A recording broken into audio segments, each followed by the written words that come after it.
Hey everyone, ever just look at the clothes in your closet and really wonder how they're actually made?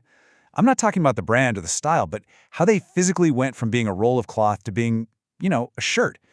Today, we're going to pull back that curtain on the invisible architecture behind every single piece of clothing you own.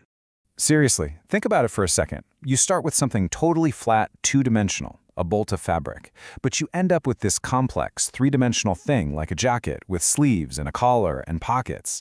How in the world does that transformation even happen? Well, the answer is surprisingly simple, but it's also kind of profound. It's all because of a pattern. This is, without a doubt, the single most important tool in turning an idea into a piece of clothing. So at its heart, what is pattern making? Well, it's both an art and a science. It's all about creating a template, a blueprint, really. Each piece of that blueprint is a different part of the final garment. A sleeve, a front panel, a collar. You cut those shapes out of the fabric, and then you stitch them all together. Okay, let's dive into this. This secret blueprint is where the real magic and, frankly, the engineering of fashion truly begins. So the first thing you've got to know is that patterns are not one size fits all, not by a long shot. The kind of pattern you'd use for a one-of-a-kind couture dress is completely different from the one used to make a million t-shirts. There are really three core types. It all starts with what's called a flat pattern. This is the original, the bespoke template. Think of it as the master copy. From there, it might become a commercial pattern. That's the kind you might go buy at a craft store for a home sewing project. But for mass production, for the big leagues, it's turned into an industrial pattern. This thing is super precise, it's durable, and it's designed to be used thousands and thousands of times without a single error. So how are these initial blueprints even created? Well, this is where things get really fascinating, because you see this amazing clash between old-world craftsmanship and cutting-edge technology. It's really a tale of two worlds, the art of the human hand versus the precision of the algorithm.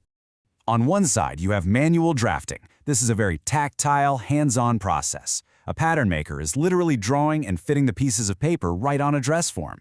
It's an art, really, perfected by legends like Natalie Bray and Winfred Aldrich. But then, on the other side, you've got computer-aided design, CAD. This is a completely digital process using incredibly powerful software. Technicians can even use this cool tool called a digitizer to scan a handmade pattern and turn it into a perfect, editable digital file. Okay, so once a pattern is finalized, it faces its biggest test, scaling up for mass production. And in the industrial world, the name of the game is efficiency.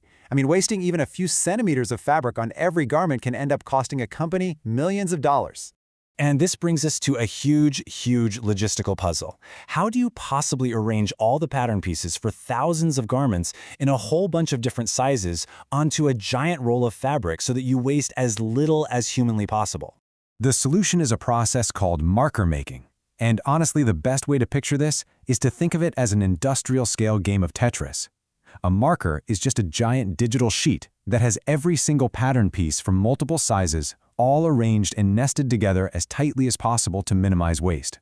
This marker then becomes the master guide for the cutting machines. And get this, it's not just one way to play this game of fabric Tetris. Factories use all these different strategies depending on the fabric and the garment. A free marker, for example, lets a computer place pieces absolutely anywhere to get max efficiency. An all-bundle samer keeps all the pieces for one single garment grouped together, which makes the assembly line a lot simpler later on. And then you have others, like Alt-Bundle, Alt-Dir, which are designed for tricky fabrics that have a specific direction or texture. So, we've seen the different types of patterns, how they're made, and how they get optimized for the big factories. Now, let's just put it all together and recap the whole journey, from a simple idea to the clothes on your back. Here's how it all comes together. It all starts with a designer's idea, right? Just a sketch. That idea is then turned into a real pattern, either by hand or digitally. That single-size pattern then gets scaled or graded for all the other sizes, small, medium, large, you name it. Next, all those sizes get optimized into a marker to save fabric. And finally, the fabric is cut and thousands of identical garments are sewn. So the next time you put on a t-shirt or a pair of jeans, just remember that it didn't just appear out of nowhere. It was meticulously planned. Every single piece of it began as a simple shape on a hidden blueprint, a perfect mix of artistic design and industrial science. So I'll leave you with this question. The next time you get dressed, as you button up your shirt or pull on a sweater, are you going to think about the pattern? Will you see those invisible seams of the blueprint that brought it all to life? Thanks for watching.